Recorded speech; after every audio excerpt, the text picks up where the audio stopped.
2019 के चुनाव पास आने वाले हैं, जिसके चलते आज केंद्रीय सरकार ने अपना अंतरिम बजट पेश किया है।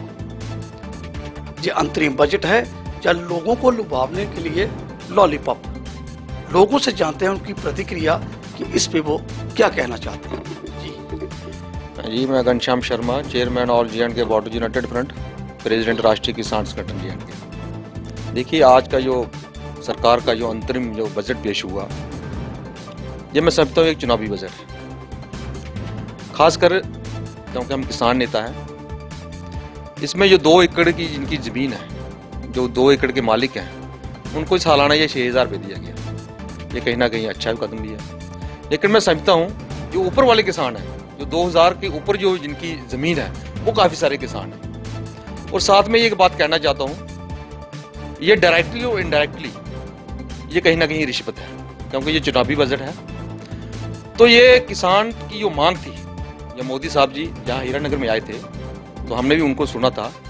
इन्होंने ये घोषणा की थी कि हम स्वामीनाथन रिपोर्ट है जो लागू करेंगे। उस स्वामीनाथन रिपोर्ट में अगर वो लागू होगी तो उसमें सारा हर चीज़ उसमें आ जाती है। उसमें डबल इनकम थी, उसमें सब्सिडी थी किसानों की, उसमें किसानों को पेंशन थी 5,000 महीने की, और बहुत सारी जो सुविधा थी। लेकिन जो स्वामीनाथन रिपोर्ट है वो उन्होंने लागू नहीं की। तो ये कहीं ना कहीं किसानों के साथ एक बद्दा मजाक है। आज जो हमारी सेंट्रल गवर्नमेंट ने जो बजट पेश किया है कि महिलाओं को उसमें जो जगह दी गई है कि 40,000 तक जो भी महिला लोन लेगी उस पर उनको कोई भी इंटरेस्ट नहीं लगेगा।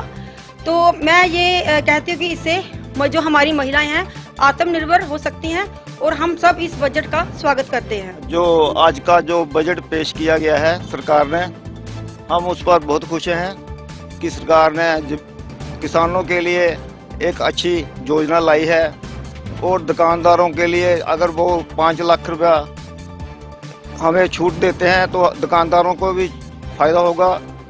जैसा कि आज बजट पेश किया गया, और मैं जो समझता हूँ, और जो बुद्धिजीवी हैं इस देश के, वो सारे समझ रहे हैं कि चुनावों को नजर रखते हुए जो ये लुभावने वादे और जो बजट पेश किया गया, 5 लाख रुपया जहाँ पर इन्होंने टैक्स पे छूट दी। मैं ये कहता हूँ कि देश में आज सबसे बड़ी जो समस्या है वो बेरोजगारी है, और मोदी सरकार सत्ता में आने से पहले इन्होंने ये वायदा किया था कि हम 2 करोड़ युवाओं को रोजगार देंगे, और जहां पर युवा बेकार बैठा हुआ है और वहां पर ये लोगों से मजाक कर रहे हैं कि 5 लाख रुपया छूट टैक्स पे, जहां पर युवा 50,000 रुपया महीना, 50,000 रुपया साल का नहीं कमा रहा, और वहां पर ये 5 लाख की छूट। पिछले दिनों इन्होंने एक मुद्रा लोन शुरू किया था। तो मैं मोदी जी से पूछना चाहता हूं कि आप ग्राउंड लेवल पे पता करिए तो मुद्रा योजना का फायदा किन लोगों को हुआ है। और मैं समझता हूँ बद्दा मजाक है जब आप बैंक में लोन लेने जाओ और वहां पर भी बैंक वाला एक गारंटी मांगता है, वो भी गवर्नमेंट मुलाजिम की गारंटी मांगता है, और लोन उसी को मिलता है जिसके पास ऑलरेडी FDR बैंक में पैसा या जिसके पास प्रॉपर्टी है। और मैं ये कहना चाहता हूँ कि मोदी सरकार जो बजट पेश करना होता है वो डेली नीड्स पे, पेट्रोल, डीजल्स और जो भी हम रोजमर्रा की जो खाने की चीजें होती हैं, सिलेंडर हो गया, जितना भी जो हो गया, उस पर इन्होंने रिबेट देनी चाहिए थी। लेकिन वो तो कहीं पे भी इन्होंने वो बजट पेश नहीं किया। तो मैं ये समझता हूँ कि जो मोदी सरकार है ये पूरी तरह से सरमाएदारों की सरकार है, और उनको मद्देनजर रखते हुए उनसे पूछताछ करके, उनसे एक पूरा फिक्स करके इन्होंने इस बजट को पेश किया। और जहां तक मैं कहता हूं कि हम इस बजट का पूरा विरोध करते हैं, और यही लास्ट में कहते हैं कि मोदी जी जो आपने वायदा किया था लोगों के साथ और देश के साथ कि हम 2 करोड़ युवाओं को रोजगार देंगे, आप 2 करोड़ युवाओं को आपने रोजगार नहीं दिया, आपने GST लगाया, आपने नोटबंदी की, और हमारा जो युवा है वो बेरोजगार हुआ है। आपने सुना कि इस पर लोगों की मिलीजुली प्रतिक्रिया किस तरह रही। कई लोगों ने इसकी मुखालफत की है और कईयों ने इस फैसले का स्वागत भी किया है। महिलाओं ने भी इस फैसले का स्वागत किया है किसी हद तक।